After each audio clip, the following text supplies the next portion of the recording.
I'm just going to give it a second because there's usually a little bit of a delay. All right.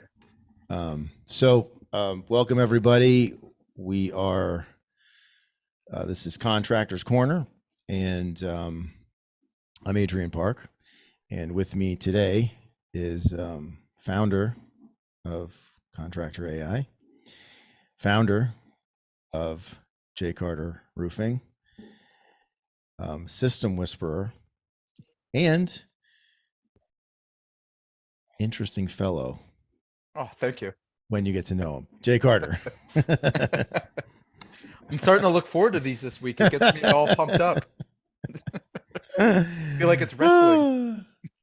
All right, so we've got an interesting. I think we've got actually. Today's gonna be fun. We're gonna talk about like something that I think a lot of us aren't great at, but we can be better at. But before we do that, today is Black Friday, Jay. Mm. If you Do you think I don't know? and if you didn't know, if you hadn't seen, It's because I'm Canadian, right? Is that why you're? has nothing to do with the fact that you're Canadian. All right. So yet another way that we here in the U.S. like to,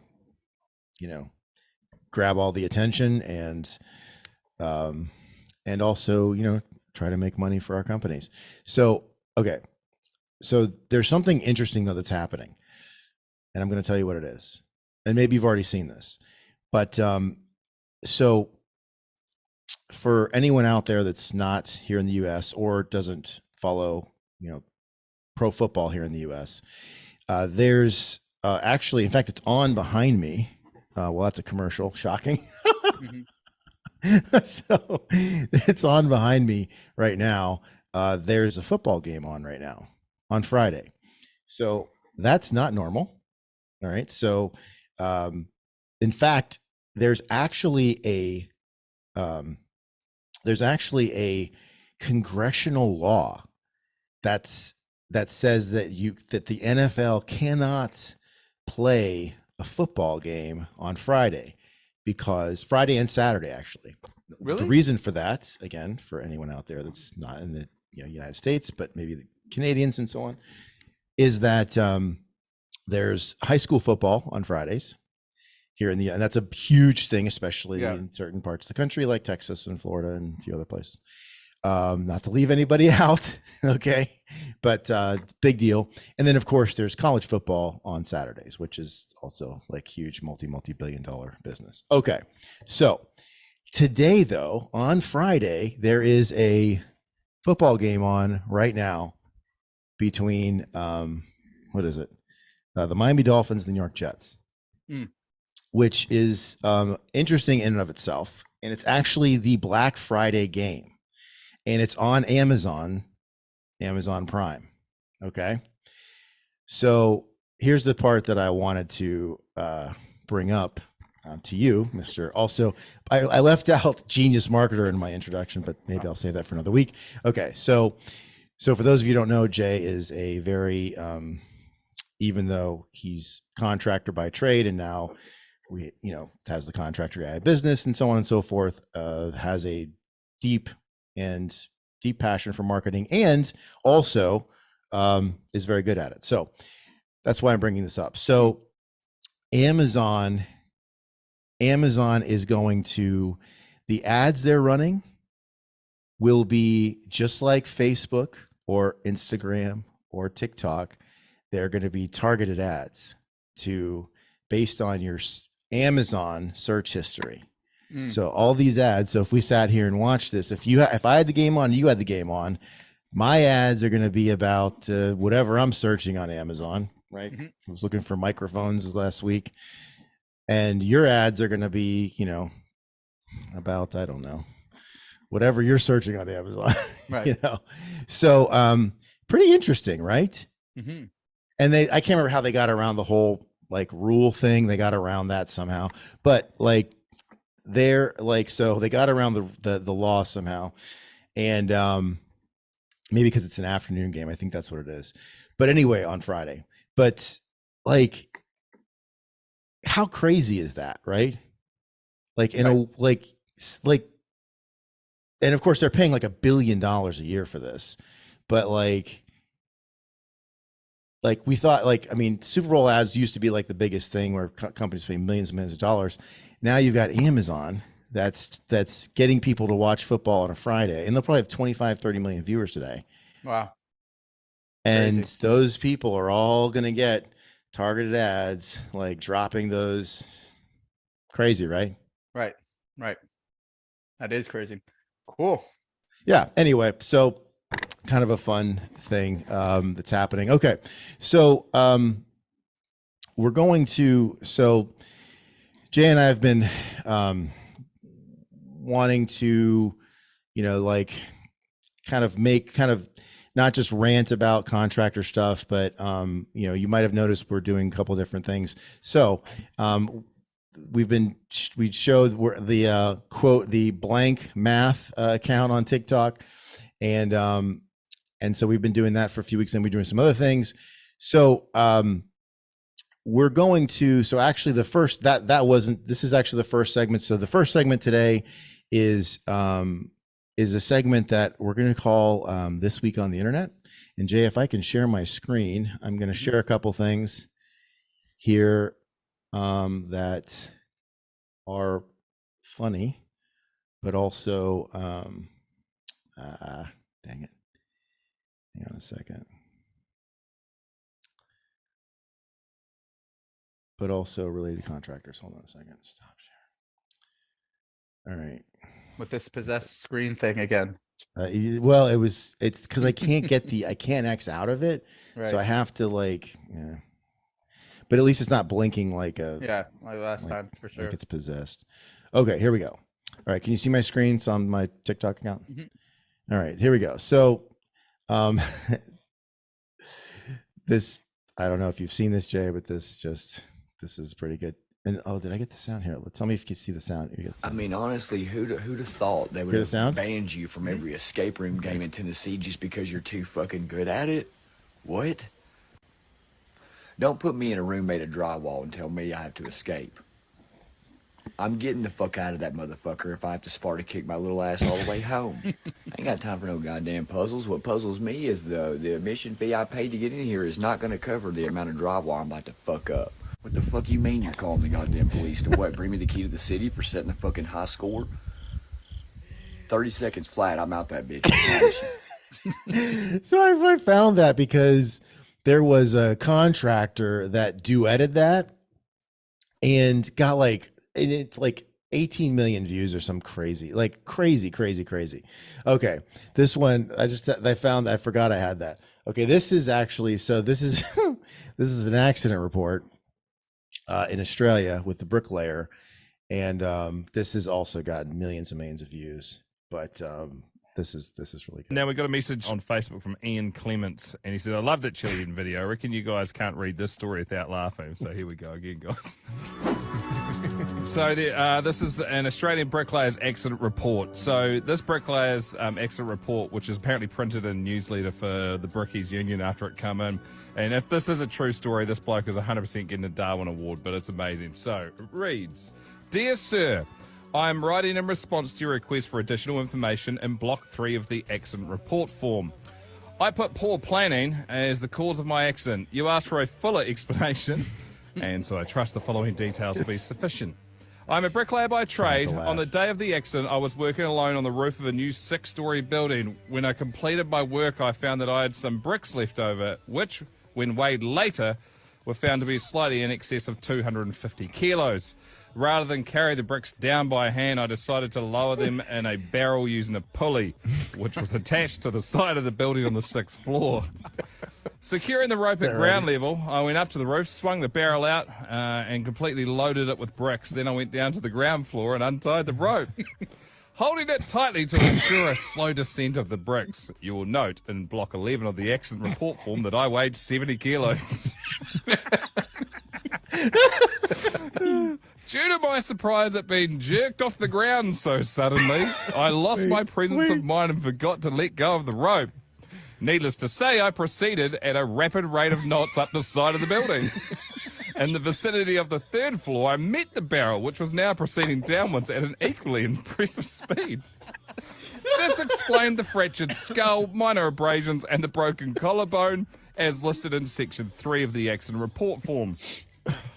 Slowed only slightly, I continued my rapid ascent, not stopping until the fingers of my right hand were two knuckles deep into the pulley. Fortunately, by this time, I'd regained some presence of mind, and I was able to hold on tightly to the rope in spite of beginning to experience pain because my knuckles were in the pulley. At approximately the same time, however, the barrel of bricks hit the ground and the bottom of the barrel fell out. Now devoid of the weight of bricks, the barrel weighed approximately 20 kg. I refer to you again to my weight, 70 kg. As you can imagine, I began a rapid descent down the side of the building. 6 stories. In the vicinity of the 3rd floor, I met the barrel coming up. This accounts for the 2 fractured ankles, broken tooth, and several lacerations on my legs and lower body. Here my luck began to change slightly. The encounter with the barrel seemed to slow me enough to lessen my injuries when I fell into a pile of bricks. Unfortunately, only 3 vertebrae were cracked. I am sorry to report, however, as I lay there on the pile of bricks, in pain, unable to move, I again lost my composure and presence of mind and let go of the rope.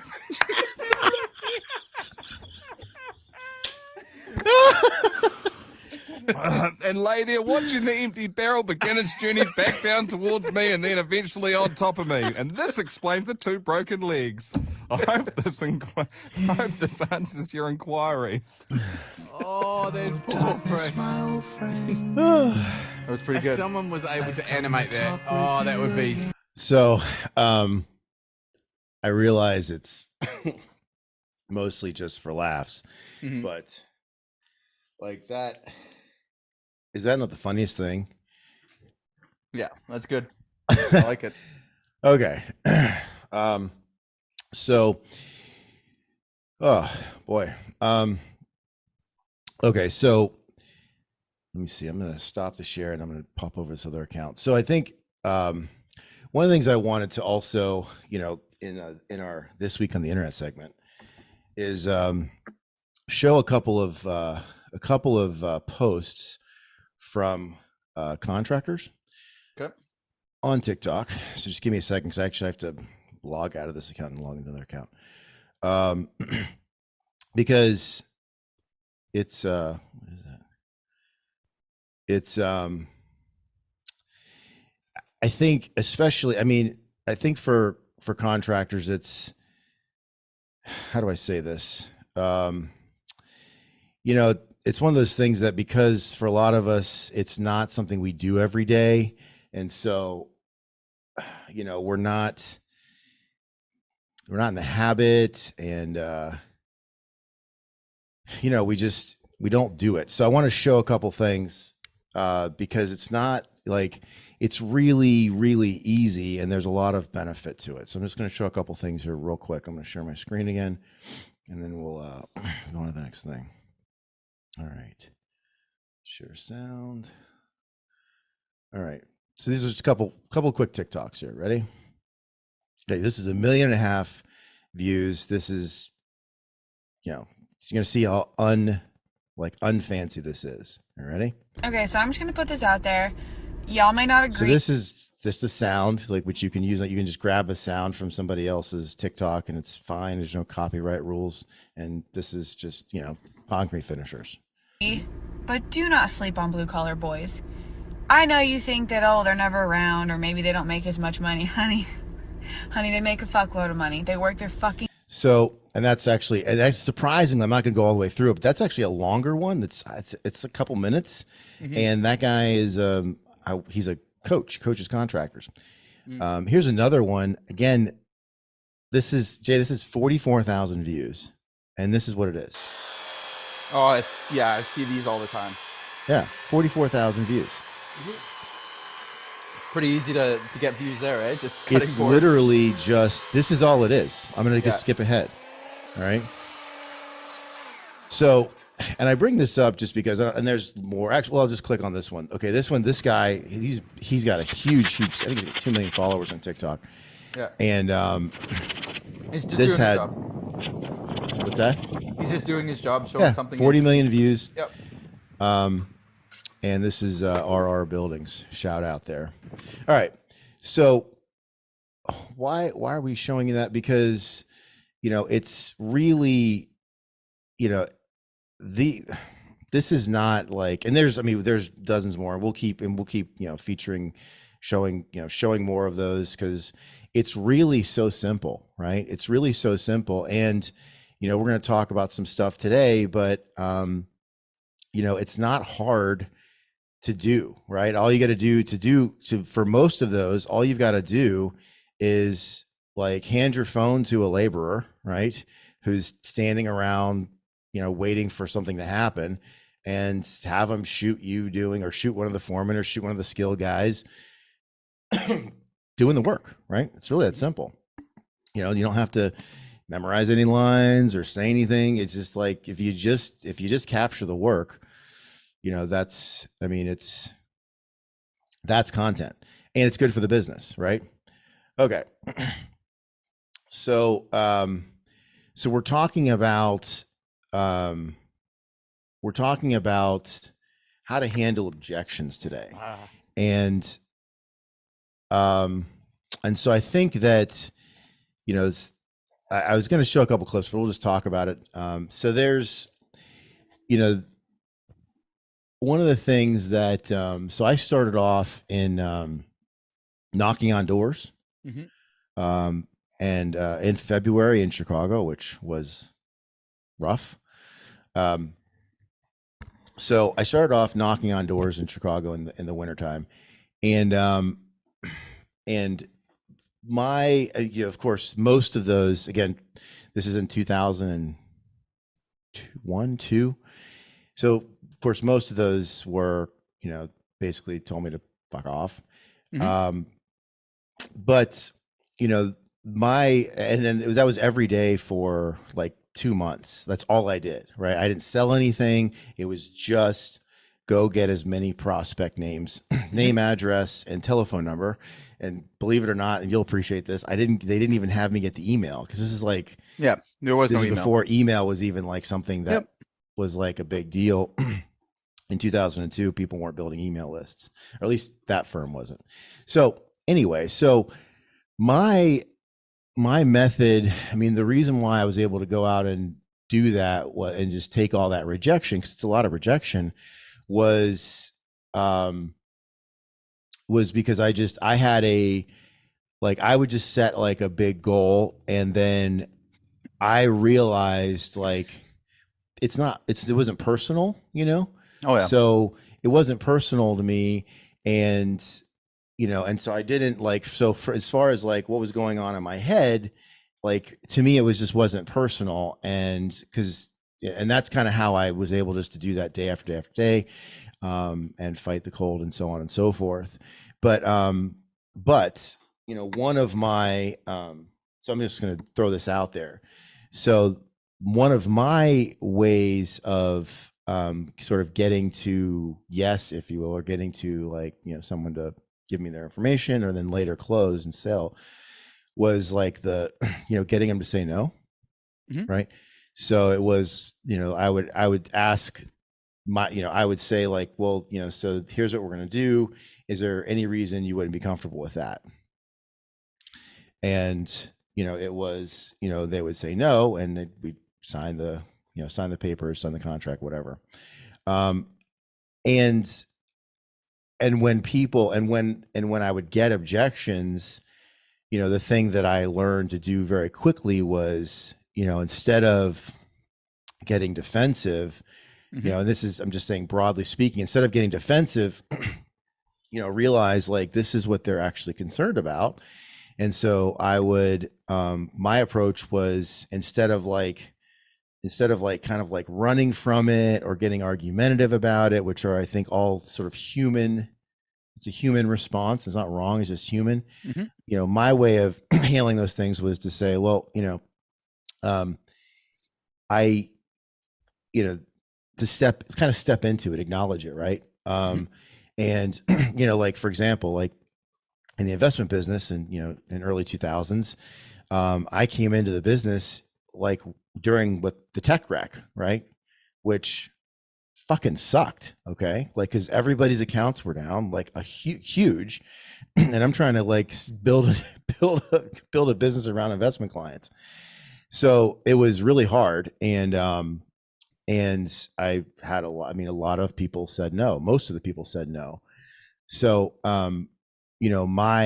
what I learned to do was just to step into that and just to say, well, is this risky? It's absolutely risky, So if they would ask me something like that, I would, my response was to just to go just all in on it. Absolutely, it's risky, right? Mm-hmm. Instead of like, it's kind of, like do this little dance around it. I would step into it like, oh, that's absolutely risky. Could I lose money? Absolutely. Mm-hmm. And so, by doing that and by being, by stepping into those objections and just owning them. Now, some certain things that weren't true, I'm not going to I wouldn't agree something wasn't true, but most of the concerns were valid. Like, is there risk? Yes. You can lose money. Yes. It could be, could be very expensive if it's done wrong.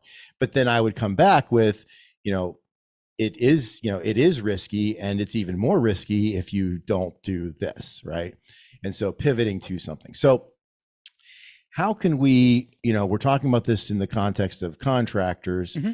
How can we help, these men and women that are, great at they're great at what they do, right? They're great at the trade, they're great carpenters, mm-hmm. great roofers, great masons, great plumbers, great electricians, but, they don't, they're just like, they're human, and they don't want, they don't want someone to be like, oh, this is crazy. This is the most expensive plumbing contract I've ever seen. Yeah. So this is actually right in my wheelhouse, being that I've ran large sales teams and run sales teams for lots of contracts. I kind of get to see it all over the board. Very common.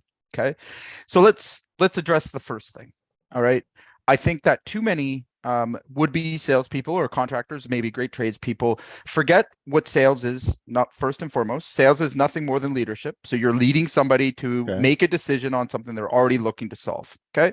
So always think of putting yourself in a leadership position when you think of sales. I think that a lot of times it creates anxiety when somebody tells us no, we take it at no. We don't have the courage to understand that they're not really saying no in a lot of cases. What they're saying is, you haven't satisfied, or you haven't led me to a place where I'm comfortable to say yes. Okay.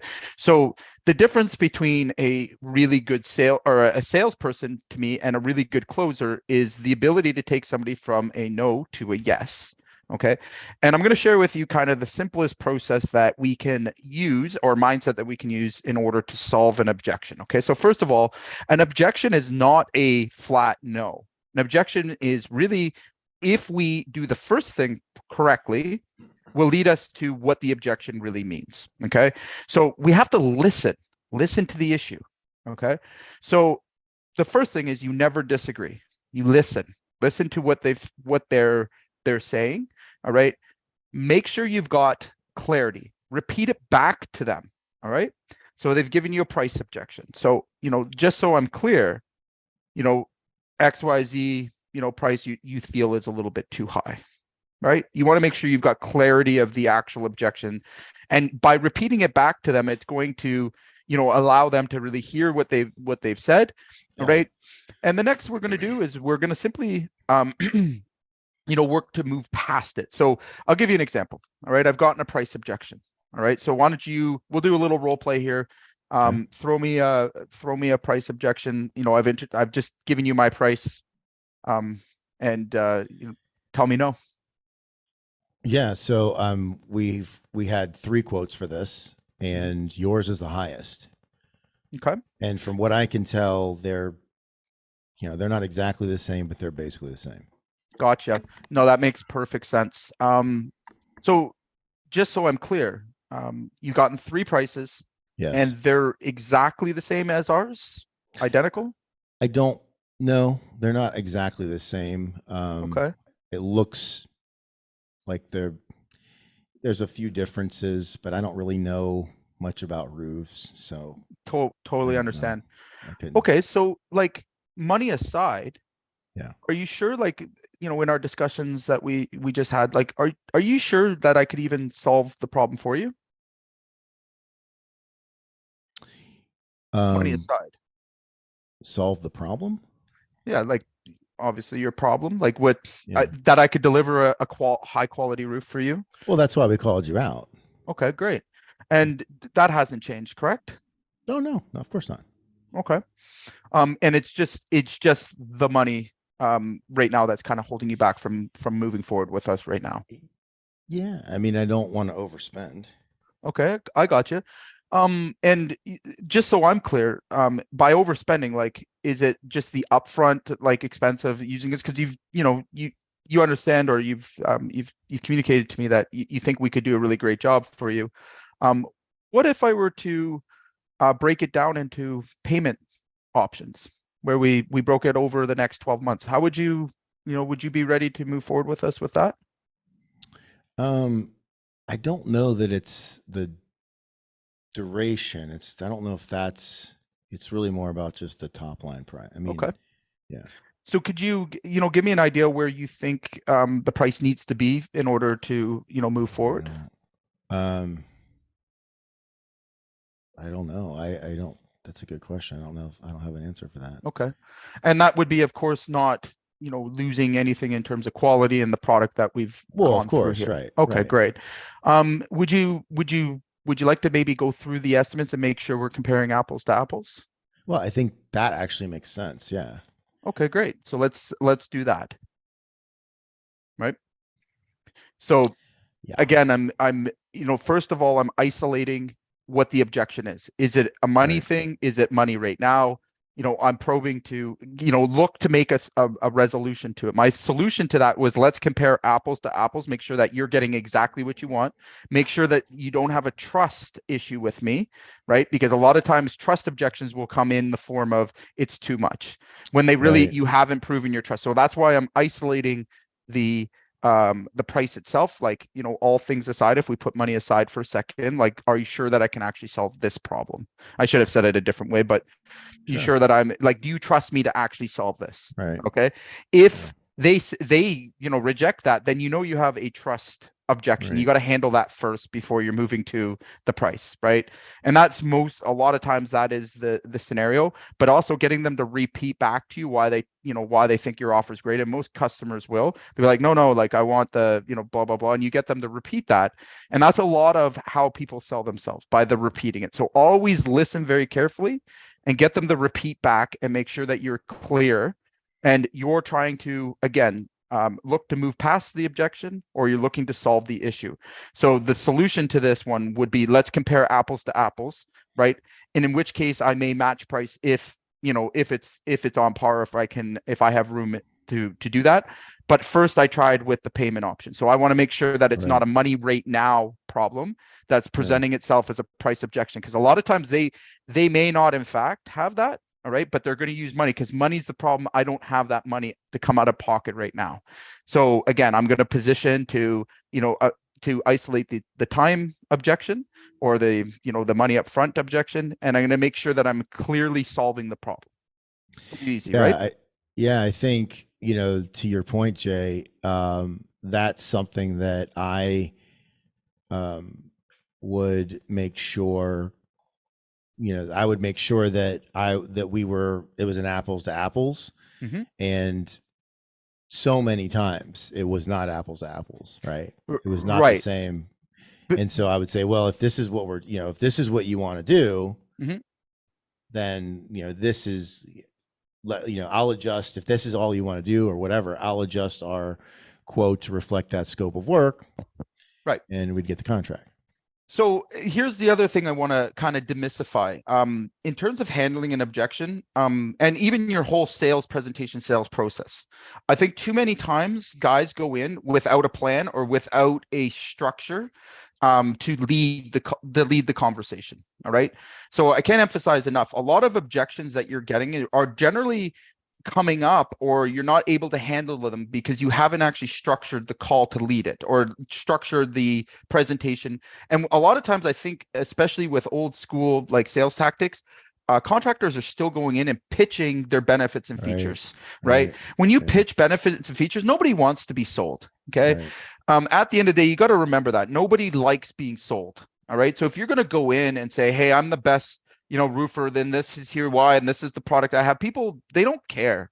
All right. And I can prove it over and over again. They care about themselves. So I think a lot of times, if you're, getting shut down with a lot of objections, even ones that are hard to get over and they're flat nose and stuff like that, you really have to look a little bit more carefully on how you're leading the conversation. Right. And I say leading because, there's a whole process of gaining someone's trust. All right. That isn't your pitch. That isn't, in fact, you don't even need a pitch. Go in and really think about the problem that they have. Okay. What is it that they're trying to solve? And again, you can use home service or whatever, but what's really the reason for them to solve it? And you'll be shocked or surprised by asking questions instead of doing the talking and, trying to convince somebody of your value.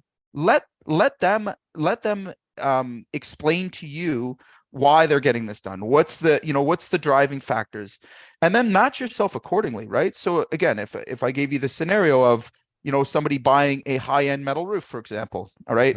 A gentleman in his 40s or 50s or 60s, to the outside, right? And I think a lot of contractors get caught up on this. They may look at, all types of different factors that are related to themselves and try and pitch them based on that. Right? Instead of asking the right questions at the right time to really get out of the prospect, what is the root cause of you wanting to have this home repair? Right. Okay. Because I'm going to connect with you emotionally. So I'll give you a prime example of this. If you ask the right questions, so for example, somebody's in their late 60s looking to get a metal roof, I'm curious, why are you so motivated to purchase a metal roof? They'll probably give you a surface level question, and then you're going to probe down. Oh, well, I want a roof that's going to, last a long time, or I'm sick of replacing roofs, blah, blah, blah. But why? Right? Like, I mean, I'm just curious, like, why is this so important to you right now to replace, with a lifetime metal roof? And then you're going to find out a whole bunch of other things. So maybe they're concerned about their kids putting them in a retirement home because they can't keep up with the maintenance of their home. They've had to replace a roof. They've had to, they're scared about going up on the ladder or having discolor. Like, there's a whole whack of things if you really try to connect with your prospect. Because listen, especially, I've learned this because in roofing, it's a begrudging purchase. Nobody wants to buy a roof. All right. Nobody's excited about getting a roof, but it's a great example of how we consistently deal with objections. So if somebody, if you allow if you don't lead well in the conversation, all right, they're going to pick somebody else based on price. Okay. And I think it happens more than often. If you want to see immediate results in your sales and in your business, start to listen more, do less talking. All right. Ask questions and genuinely, look to lead with your question. Okay. And I say lead because it's going to bring the homeowner to a conclusion that you're the natural best choice. Okay. And by listening to somebody and really hearing out what their fears are, what their concerns are, like, again, connecting those questions together to understand what has brought them to this and what they're, again, how they want, the repairs to be done, or they're going to tell you versus you trying to tell them, because people shut down when and again, it's just natural human behavior. Nobody really cares about you or cares about your company, cares about your offer. What do they care about? Care about themselves. Right. So let it be. Right. And when we get to the point, again, once you've learned to ditch the pitch, and I stole this from Jeremy Miners, so I shout out to Jeremy Miners. Again, once you've ditched the pitching part and going in and trying to convince somebody or persuade somebody, with your benefits and features, like that's a very old, kind of broken system, and it doesn't work. I mean, it is not effective. And the higher up in your value that you're trying to charge, the less and less effective it is. Right. Okay. So like, if you're going in and you're the lowest guy and you're selling to a price shopper, well, you win by default. Okay. And I think too many guys stop and, never get past that point and then just assume that they can't charge anymore because they're so weak at sales. They're so weak at understanding human behavior. And they're not willing to invest in themselves. They're not willing to work on that skill. So here's another piece of, again, I know we've got contractors in different positions, but here's something else that I'd like everyone to really kind of think of. One of the most valuable and important skills that you can have, all right, and continue to grow and develop is the ability to sell. It is by far, if you look at the top people in my industry and any contracting industry, and you look at the CEOs of those companies, they have two skill sets that are generally their strongest suit. Okay. And that's sales and marketing. Okay. And I'll stand on my, on my, my soapbox and scream it out. But like, again, you really look at these companies and they have a way of communicating their message clearly, concisely, and consistently. All right. That comes from, and again, you don't have to be a great salesperson. Myself, I'm okay. There's people way better than me, like all day. I hire people better than me. Okay. Right. And I'm okay with that. But I understand the sales process. I understand, again, basic tactics and strategies. I again, put me in front of a client. I'm confident enough to sell.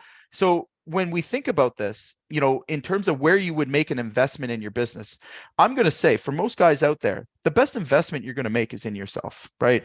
Get a coach, get a trainer, get help on this topic. And you're going to see almost the lowest hanging fruits coming off the table, especially guys with low lead flow. They don't need more leads in a lot of cases. All right. They actually need to get better at sales and closing and converting their leads. Right. And I can't tell you, like, just in the last few weeks, I've had clients that we've had one or two, sales strategies. And again, I'm very systemized. So, I work a lot from scripts and structure and explaining the process versus trying to drill and memorize old scripts. And, I don't think that that's really a great method. You have to understand first, like, this is a process. This is a step-by-step.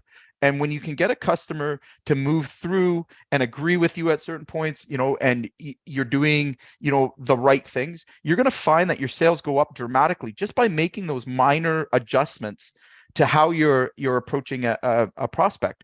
And it will make a phenomenal difference in your business. In fact, if we played fun with numbers and we really look closely at all of the fun with numbers, that's my favorite game. Let's play fun with numbers. And they're like, for the true sales guys out there, like, this guy needs to shut up. Like, this sounds like an operations guy to me, but it's true. The best salespeople that I've encountered and the ones that truly have the numbers to be inspired by, okay, they play fun with numbers. Everything is a number. Okay. Yeah. It's a result. It's a 50% closing ratio. It's, number of qualified leads, because at the end of the day, again, in terms of quick return, quick, improvements, immediate results, which we all want, quick wins, stuff like that. You can take a very solid sales training course, right? You can join us here at Contractor Ai. I'll throw it in the plug where we'll help you through this, but the ROI packed into that, all right, and just improving your sales closing ratio by 10%. All right. We're talking, let's take your average ticket price, 43, 50 grand, I don't care, even 5 grand. All right. If you were to improve your sales closing ratio by 10%, which would be the very lowest bottom result that I've ever seen. Okay. And I've taught a lot of people sales and sales strategies and, everything, from A to Z.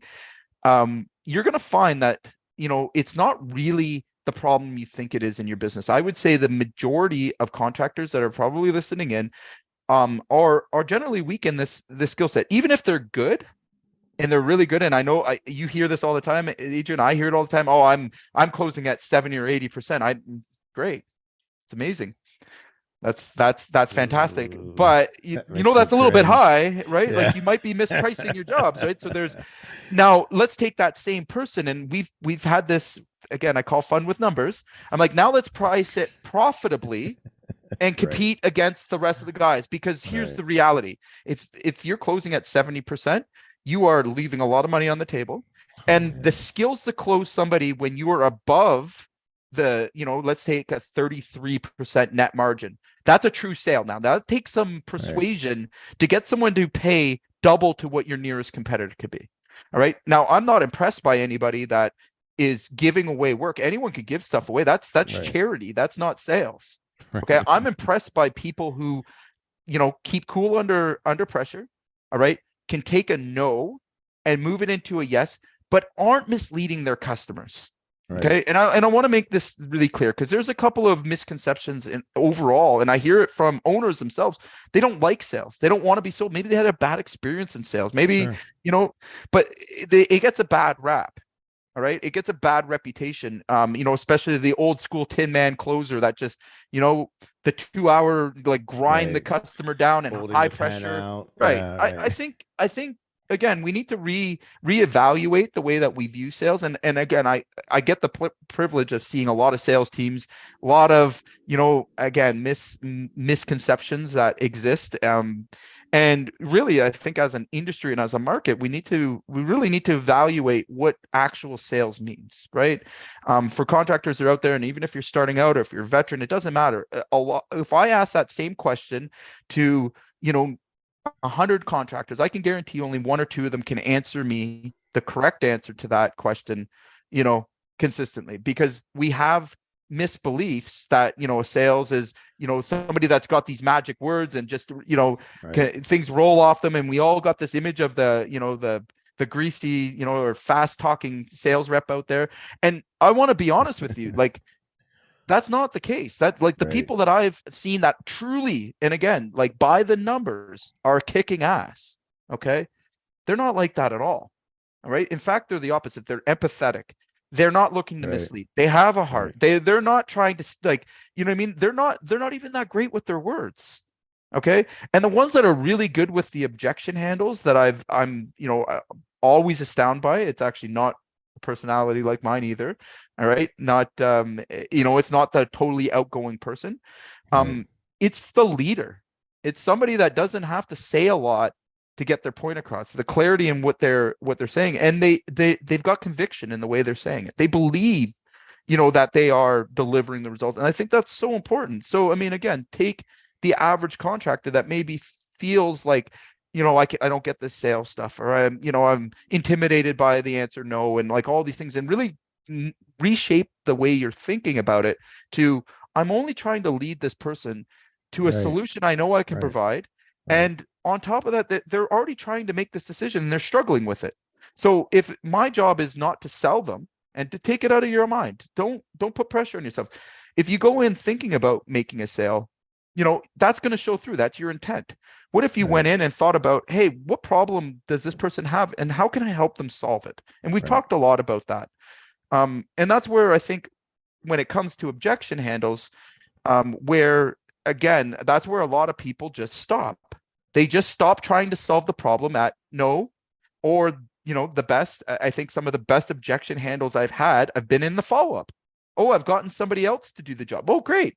Because I don't take that extra step and support that. And I'll give you a fantastic example of this. And if my sales reps are listening, they'll relate to what I'm about to tell you. But if they take that no as a solid answer, well, listen, at the end of the day, that's going to put you in basement numbers, right? Because people will say no over an email or over a text, or, it's not over, in my opinion, until a fat lady sings. Until I see another contractor doing the job, it's not over.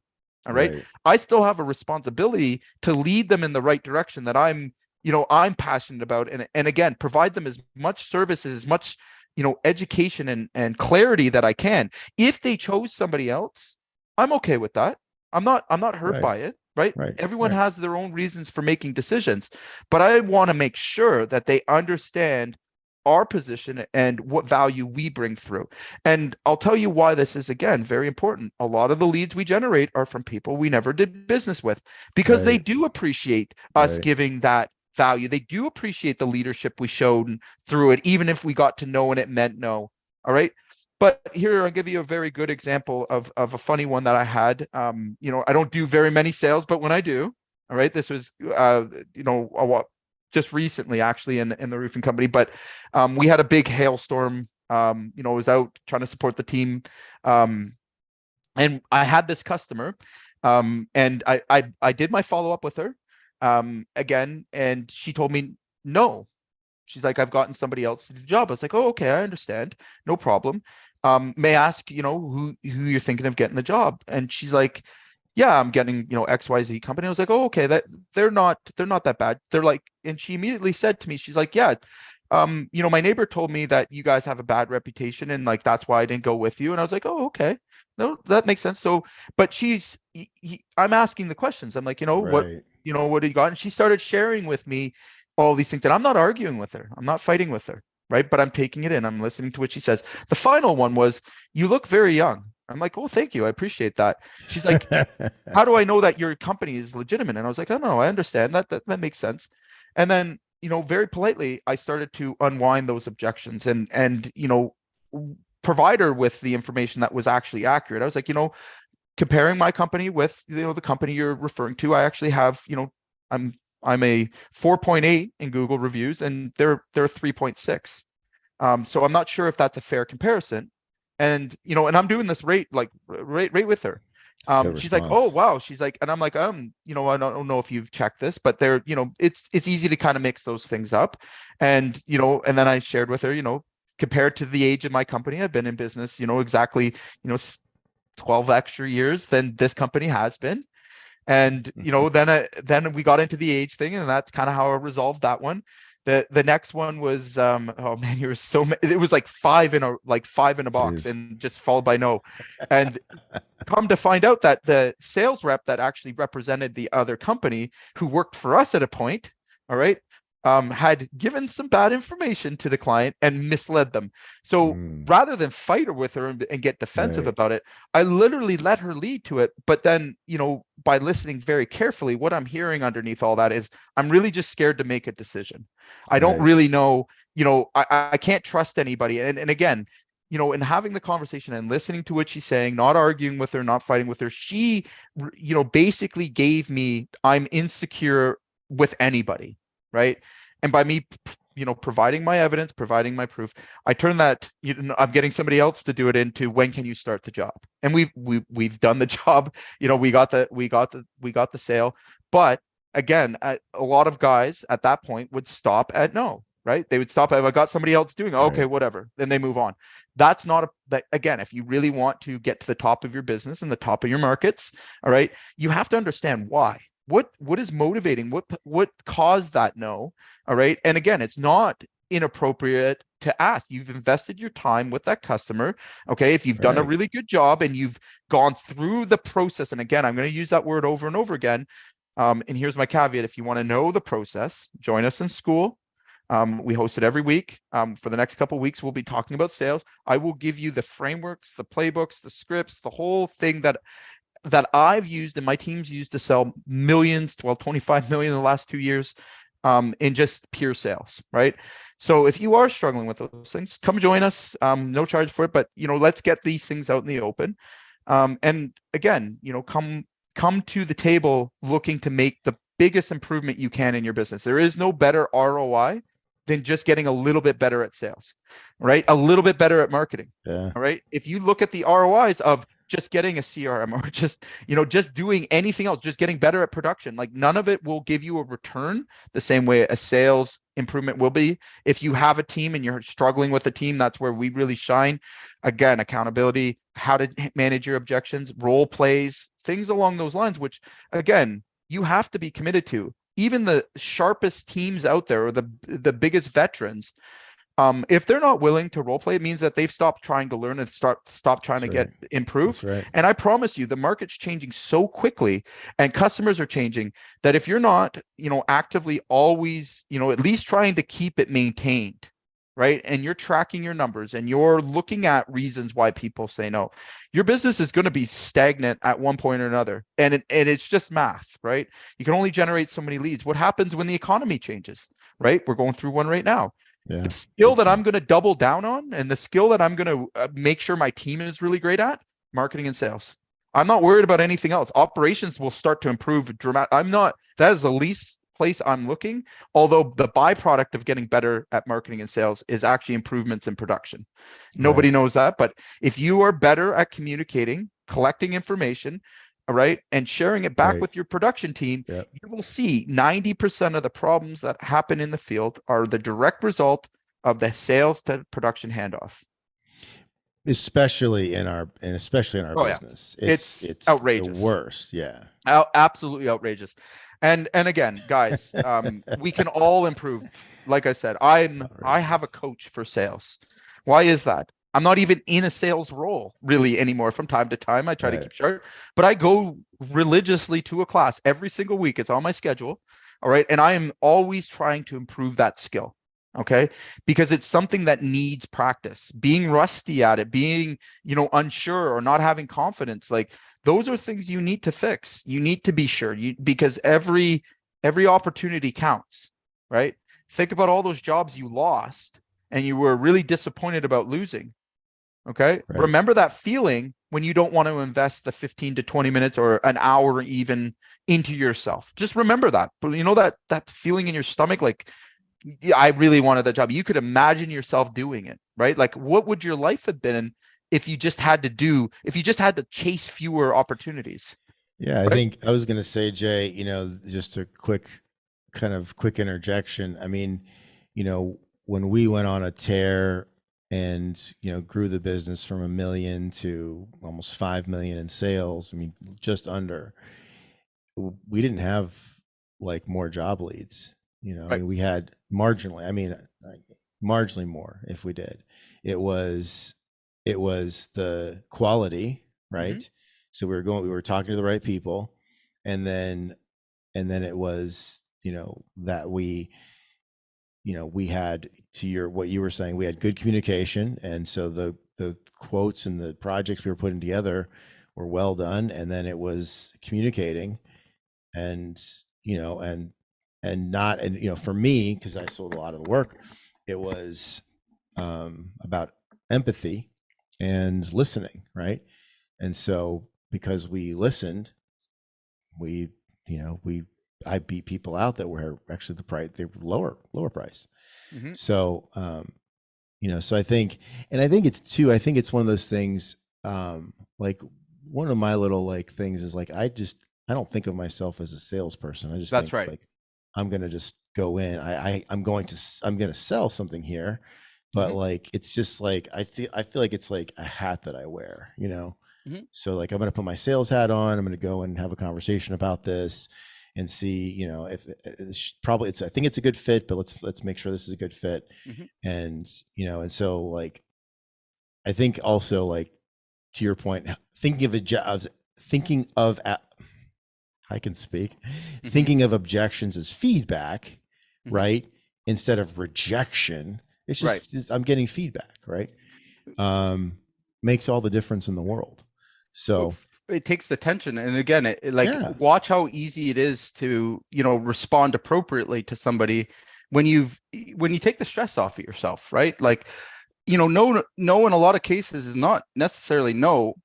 It's either, and what are you taking away from that, right? So if you don't know the reason somebody said no, or you're not interested in why, and you're just, butthurt because they said no, you're not gonna make very many improvements. You're not gonna get to an elite level of sales. And like I said to you, I think the movies and like, what we're told is like this, slick talking, fast sales rep that just, that's not really the case. That's not, and on top of that, there are people out there that, in sales, and I've certainly met them that, have the wrong intent and don't get caught up with those people.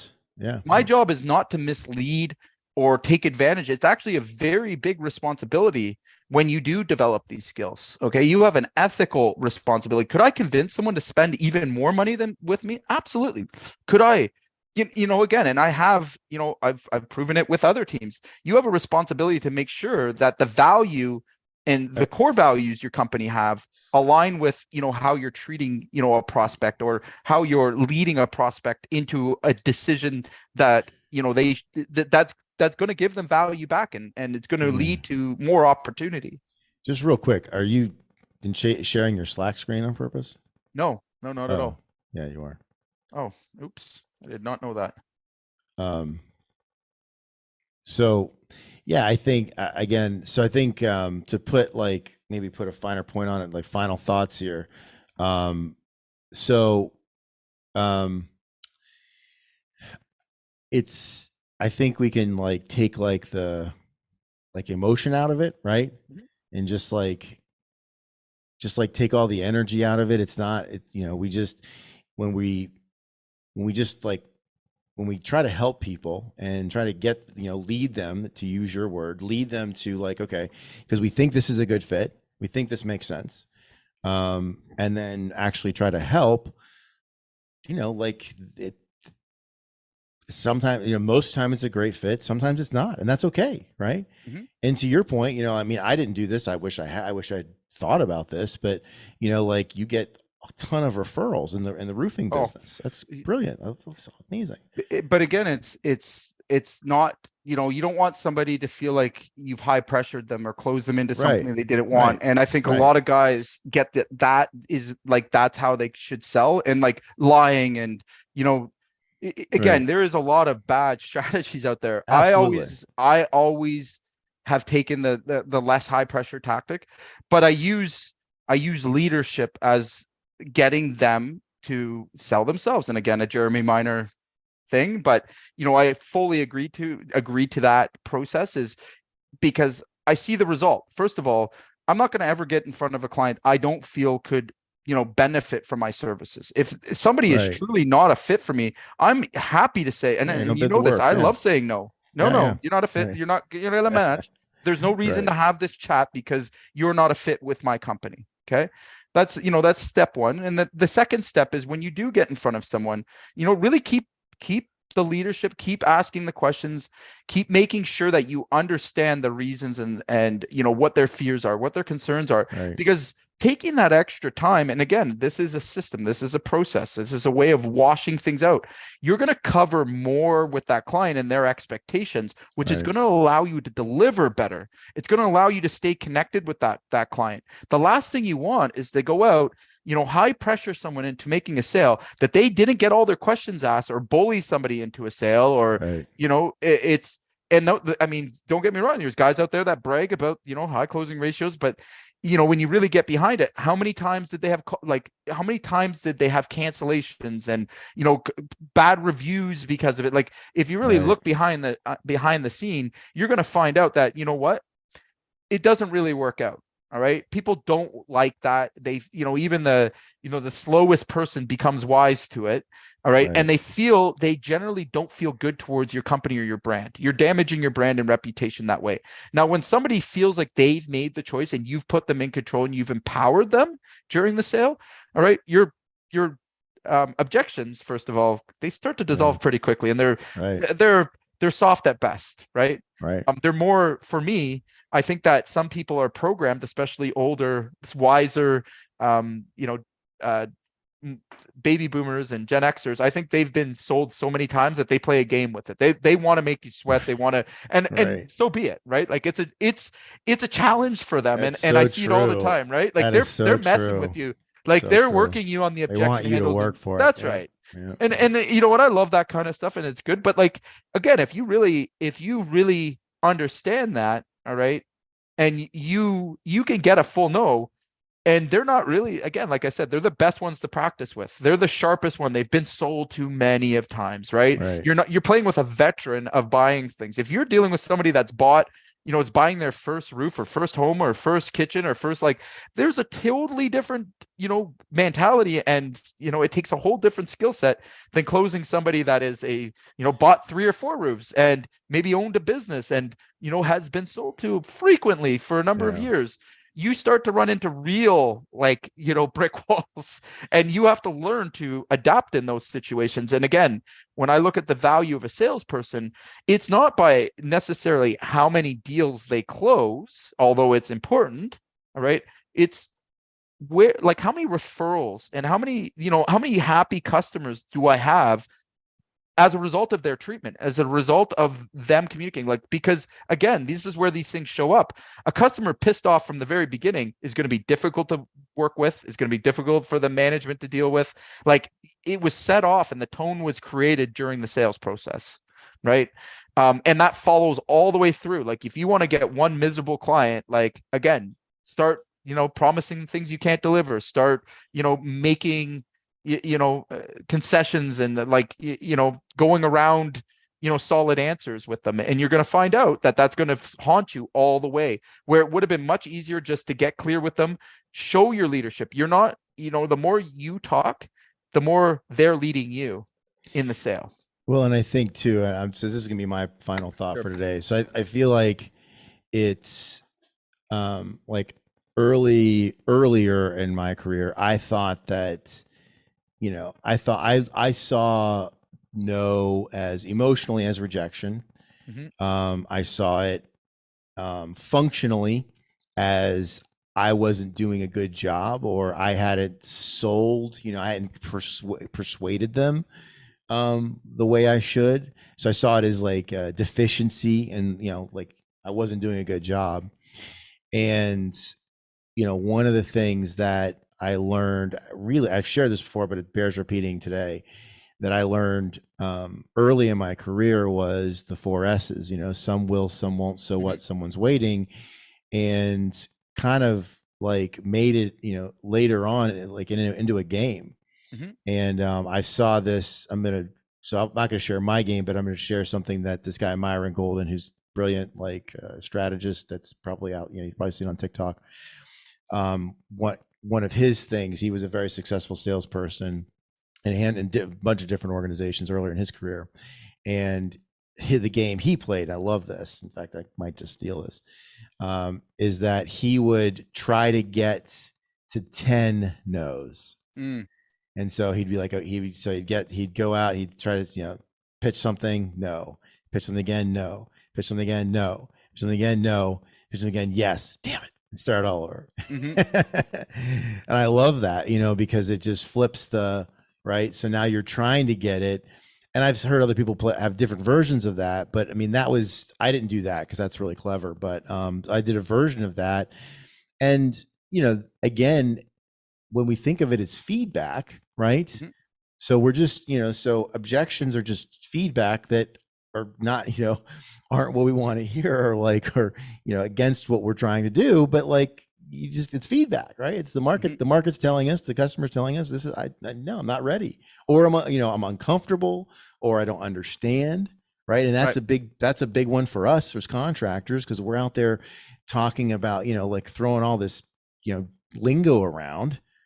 They have no idea. And so much misinformation as well. Like again, they have no idea. From one person to the other, you're getting such bad, and I think, again, if contractors were to, focus on the leadership side of things, and really thinking about sales in a different perspective altogether, right? Like, we need sales. We need sales for a business to thrive. Right. But we also need to connect and make good relationships with the people we're doing business with, right? If we want to focus more on that, you're going to see a dramatic improvement in your business, a dramatic improvement in just about every aspect of the business. I can't, until you've seen it firsthand, like, a lot of people doubt me, like, what do you mean? Like, I've got to be a better operator. I've got, like, how many guys that have come in and they're like, I've got a great product. I've got this great, like, they're the tradesmen, they're the Wayne Gretzky's, whatever.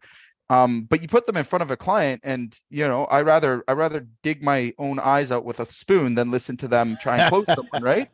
And you're just like, but they are totally unaware that they're shit at sales. Like, they're totally unaware of, and this is where we get into another misconception, is it must be my price. I hear it 100 times a week. It's not your price. If you're better at and understand your customers better, and again, guys, this is all an evolution of, if you focused on these areas and you personally, first you get good at it, the owner, and sales can be taught.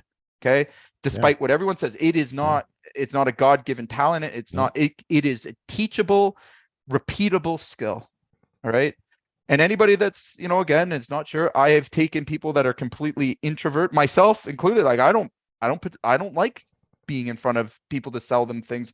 I don't want to be in that position, but I've learned over the years to get really good at it by thinking about the leadership first, really understanding, and again, trying to be a problem solver versus, putting that hat on of salesman, right? Because when I put that hat on, I still have those misconceptions. I think I've got to be this, this good looking, smooth talking dude. All right. When, I couldn't be further from the truth. That's not actually what makes a good salesperson. And that's not what actually gives trust to a customer. And again, you can have a high closing ratio, but no one trusts you.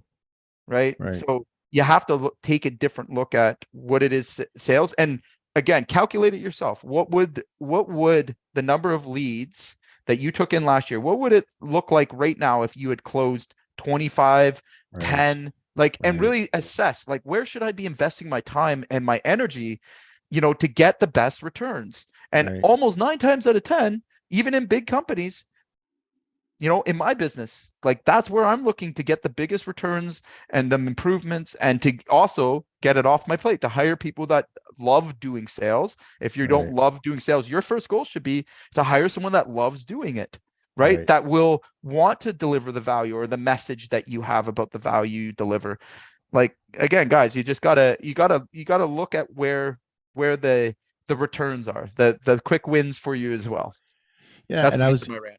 I want to go back to kind of final to close this out today. So you said something about, you mentioned something about our playbook, and I want to just bring that back up.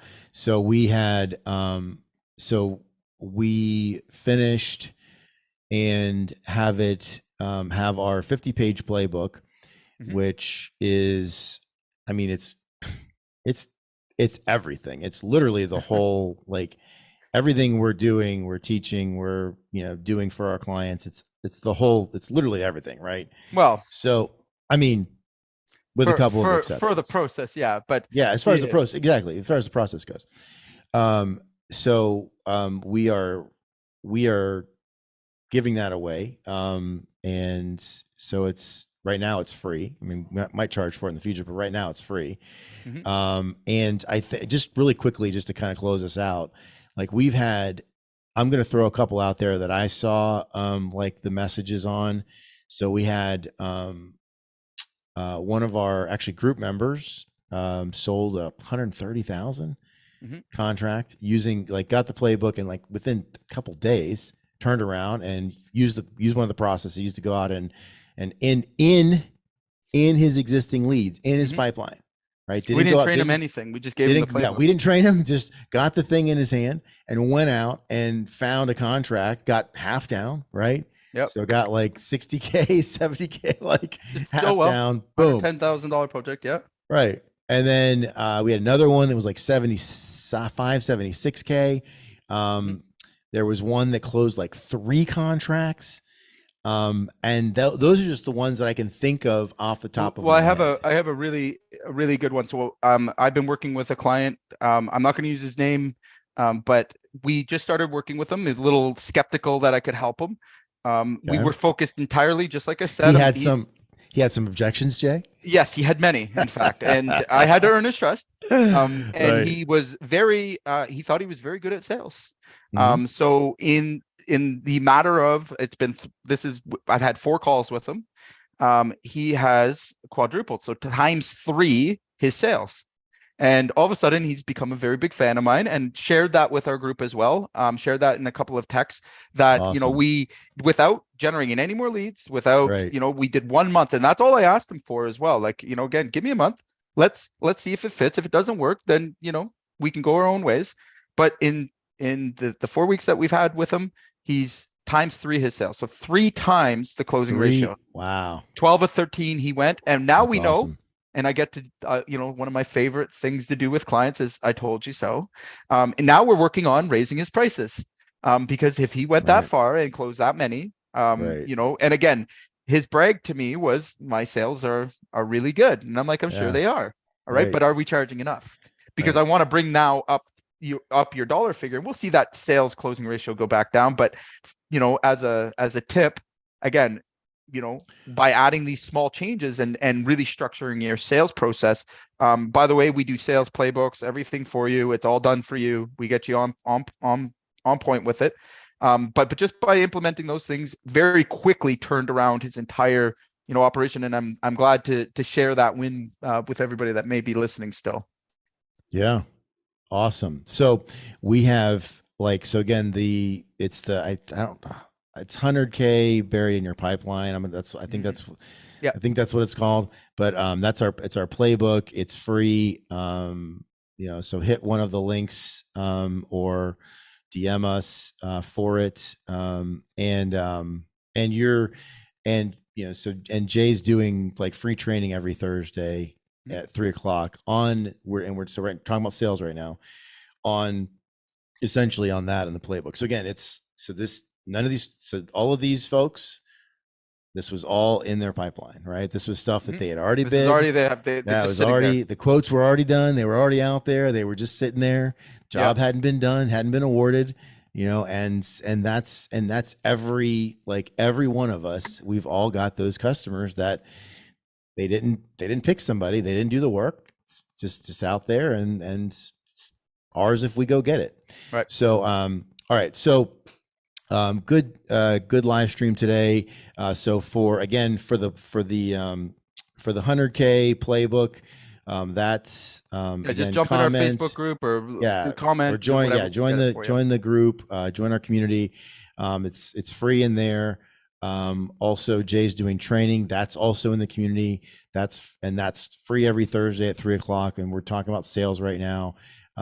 Jay and I are live every Friday at 3:00 Eastern time, and then I'm also alive every Monday at noon.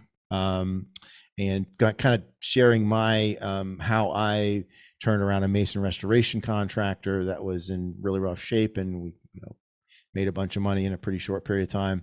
So and all of these things are, my live stream is about like the things that I did, the same plays that we're talking about with our clients, the same things we're talking about here. So check me out Monday at noon for my live stream. We're here every Friday at 3:00, and then Jay's doing training every Thursday at 3:00. And it's real. We're getting, literally every day we're getting people commenting on one of our things in our community, sending emails, sending Slack messages, sending text messages. Like it's like they're literally flying in. So this is something that works. We want to share it. We want to help where we can. And of course, if there's an opportunity for us to actually work with you, that's great. But we can help you figure that out. So thanks for hanging out with us, and happy Black Friday, everybody. And we'll see you again next week.